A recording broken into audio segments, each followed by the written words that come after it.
Hey everybody, it's Dr. Jared Skowron from Spectrum Awakening. If any of you have watched a TV show about an emergency room or worked in an ER or anywhere where you will see kind of emergency psychiatric kind of patients, you will know that during a full moon, a lot of people are susceptible to having more mental disturbances, all right? This is hypothetically associated with parasite infections because different organisms will react to different things in the world, whether that be gravity or heat or acidity or moon phases, okay? And it not only is it about the phase of the moon, but it's also how close the moon is to the Earth. When I was looking into this a couple weeks ago, I found a website that not only told you the dates and the phases of the moon, but the distance. And the moon will vary how close it is to Earth by about 10%. So that 10% fluctuation affects gravity, affects the waves, affects tides, affects many, many things on this planet. And if it does affect parasites, it may affect our mood when the moon is close to the Earth and when we finally have different emotional changes. So if you've noticed a pattern with your child that, hey, you know what, during a full moon or during a new moon, or geez, there's this monthly kind of pattern of my child's behavior, hyperactivity, aggressiveness, or sleep issues, we might have a parasite problem. All right, so let's get into what that does, how we can test for it, and of course, how we can treat it. Now, parasites, many people think, hey, parasites, that's just something if I go to another country and, I'm exposed to these things where water treatment isn't that good. But, parasites are around. Parasites are going to be, in our dirt.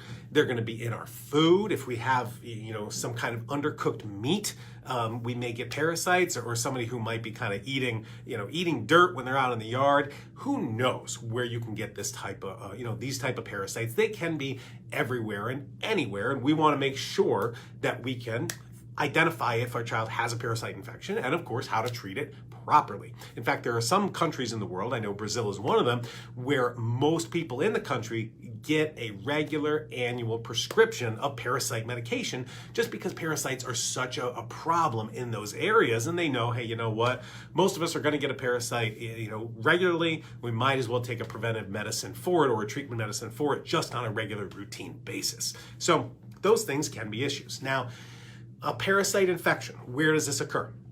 It normally occurs in the gut. All right, so we're having some type of intestinal infection. So when you have that type of intestinal infection, you're going to have inflammation. You're going to have the body fighting the parasites. All right, so all of a sudden, you can get very similar symptoms to a yeast infection, candida infection, or a bacterial infection in the gut. So the parasites can cause very similar types of symptoms. And of course, it can also cause gastrointestinal symptoms, whether that be pain, bloating, gas, diarrhea, constipation, you name it. So if you are concerned, first step is let's test, okay? Let's test for the parasites, make sure you know they're there. If they're there, you treat them. Now, the problem with parasite testing, there is a high level of false negatives. Now, what does that mean? False negatives basically means that if you have a parasite, you do the test and the test says there is no parasite, you're negative, but that's false. That's wrong. Why? Because parasite testing in the stool is not that accurate, all right? And that's the old way of parasite testing. And the reason is, parasites go through this monthly phase of they're in their eggs or they're hatching and they're in hibernation or they're out there. And old parasite testing is basically you get some poop and you put it on a slide and you look at it under a microscope, okay? Not a fun job. I don't know who does that, but if you do, you're a better person than I am. I would not be able to handle that. But there's a lot of problems. There's a lot of irregularity that can happen with that type of testing. That's the old testing, but it's still the testing that's done with most conventional labs. Now, the new testing that's out there is called PCR testing. Now, you may be familiar with the term PCR now because that's how a lot of our COVID swabs are being tested. But basically, PCR testing looks for snippets of DNA or RNA and can use that as a diagnostic rather than looking at something under a microscope, okay? So this PCR type of testing is really the most advanced that you can get when you're looking for different infections, including parasites. So we want to make sure if you really want to check this stuff out, you get a PCR stool test to look for those parasites, all right? Another thing you may be interested in is if you get a CBC. A CBC is a very common blood test that's done. There could be a part of the CBC that's elevated called monocytes. Now, monocytes are a special type of white blood cell. Those can be elevated when you have a parasite infection in your intestines. It's not always one-to-one associated, and there can also be false negatives. But if you've ever had CBCs run on your child and you see this elevated monocyte level, and you're like, what is that from? And a lot of times the pediatrician will just blow it off. That could be an indication, hey, maybe I have an intestinal parasite. Maybe I should go test further and see if I have one, and if I do, I can treat it, okay?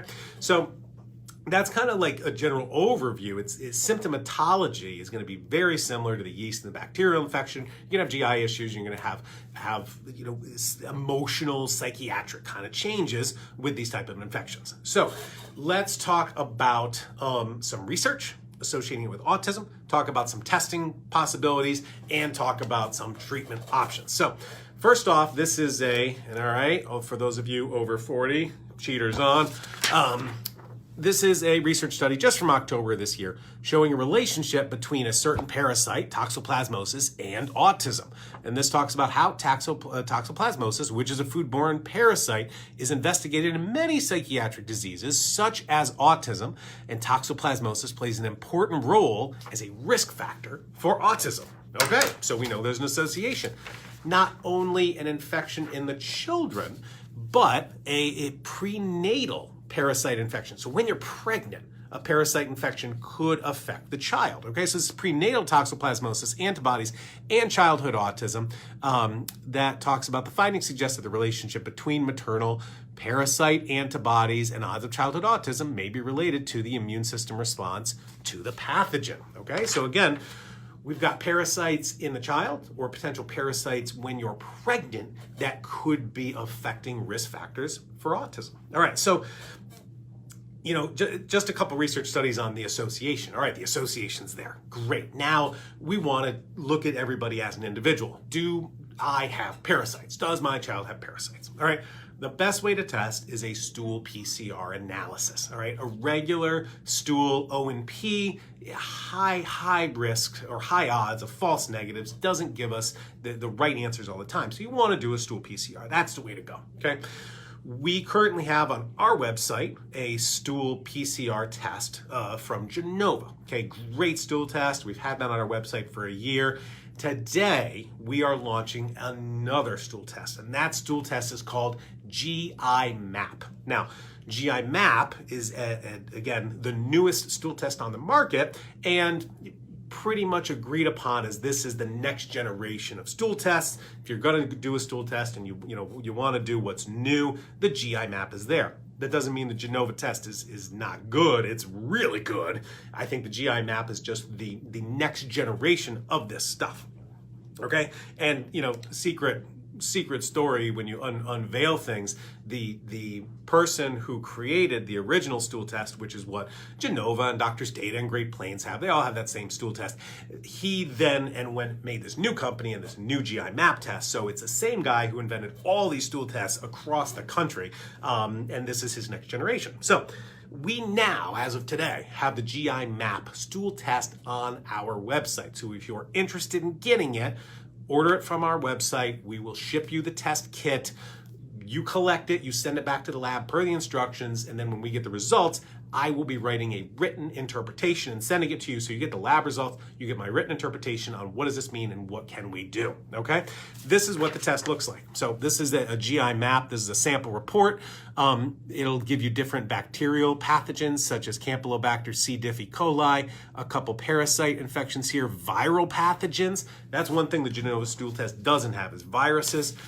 It's got multiple analyses for H. pylori, normal bacterioflora, that's your probiotics, other microbiota that occur inside your body, as well as additional dysbiotic overgrowth of other bacteria. These are normal bacteria, but you want them in range. Different infections that cause autoimmune infections. An analysis for different fungi or yeast, candida, other ones, other viruses like Epstein-Barr and cytomegalovirus. And here's more analysis. Here's further analysis on the parasites in the protozoa like blastocystis and dermatoamoeba. We see a lot of that one as well. Different worms are going to be looked at, different digestive markers, digestion, absorption, and inflammatory response, etc. And it all also comes back with a analysis of which of these infections are resistant to certain antibiotics. So this is the antibiotic analysis that tells you, hey, how are we going to treat this? Are we going to treat this naturally? Are we going to treat this with antibiotics? If so, these are antibiotics that these specific bugs are resistant to. That's the cool stuff about this test. That's why this test is next generation, all right? So if you really want to know, you got to get the stool test, okay? We've got them on our website if you want, from us, if you want to get it through your doc, get it through your doc, but you need this PCR analysis to really get the most accurate diagnosis of a parasite, period, okay? Now, let's say you have a parasite. Let's say you think you have a parasite. How do we treat it, okay?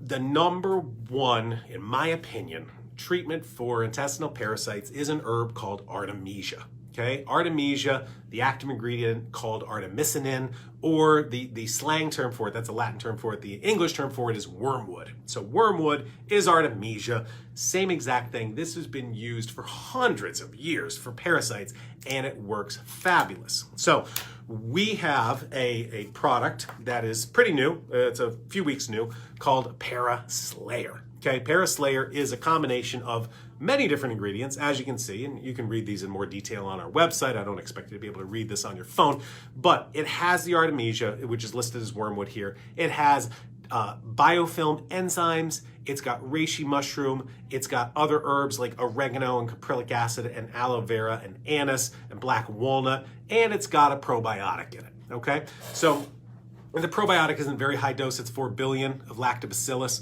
but still, 4 billion is better than Culturelle. Culturelle's got 1 billion in it, okay? So this is mainly an herb to kill off the parasites. It's fabulous. However, this stuff tastes nasty, okay? If you can swallow pills, please try it. It's the way to go, all right? If you can't swallow pills, you can probably find an Artemisia supplement over the counter. So Artemisia is the way to go. That's the herb you want. I would also recommend a probiotic on top of it. I love our probiotic. It's called Gut Reset. It's got 30 billion of a multitude of strains per capsule, which include different lactobacillus, bifidus, as well as Saccharomyces, which is an antifungal type of probiotic, and a prebiotic of arabinogalactam. So I like our probiotic Gut Reset too. There's a lot of probiotics on the market.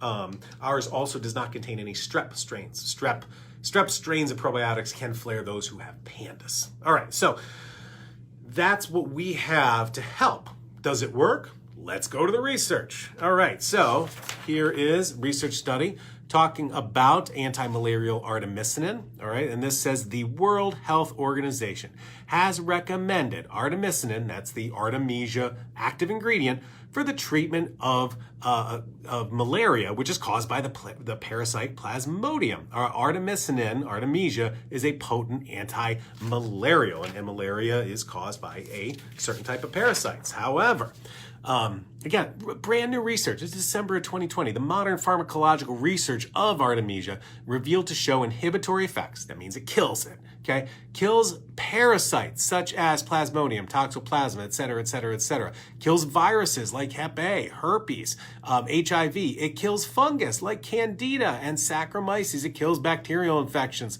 like all of these guys and possesses anti-inflammatory and anti-cancer actions. Whoa. Artemisia is pretty cool, all right? Again, Artemisia is used by the World Health Organization because they know it kills parasites. So let's use it. Problem is the taste, okay? Aloatomi, always a regular here, says, does Paraslayer work for teens and adults? It works for everybody, okay? Again, you know, Spectrum Awakening, we've got this supplement line, which is targeted for kids, but anybody can use this stuff. I use this stuff. Adults can. Anybody can. All right, here's another one. Inhibition of parasites by oil of oregano, okay? After 6 weeks of supplementing with 600 milligrams of oil of oregano, there was a complete disappearance of entamoeba parasite, and endolimax parasite, and blastocystis. So that's why we've got the oregano oil in our combo along with the Artemisia. And last but not least, then I'll get to our live questions, is the effect of lactobacillus. They wrote postbiotics instead of probiotics. I don't know why, but the effect of lactobacillus on this parasite, Entamoeba histolytica, shows that lactobacillus probiotics inhibit this parasite in vitro growth. So the research is there that this stuff works. It always boggles my mind when you talk to a conventional doc who's not on the side of natural things, and they're like, "There's no research." There's decades of research, decades. So much the World Health Organization uses this stuff. So it's time to watch for this in our kids. If you think your child has some type of parasite infection, if this weekend their behavior is just off the rails because of the full moon, then get a test done. Get a PCR analysis of parasites. Whether you use the GI map, whether you use the Genova stool test, both of those are available on our website if you want them. As well as, or if you want to get them through your physician, you can do that as well. So get the test, and if you've got parasites, then treat them, okay? There are pharmaceuticals to treat them, like metronidazole. However, there are wonderful, wonderful herbs like Paraslayer, the Artemisia, the oil of oregano, the other things in there, the reishi mushrooms, and the biofilm enzyme, that will kill this stuff and work amazing. So use this, and at a different time of day, throw on the probiotic. Again, for those kids who cannot swallow pills, please warn you, this Paraslayer product tastes disgusting. I opened it, I tried it myself. I almost vomited like The Exorcist, just like spinning around my head. But if you can swallow pills, man, does this stuff work. It's not just for kids, it's for adults, it's for anybody who has it. So get tested and treat it appropriately.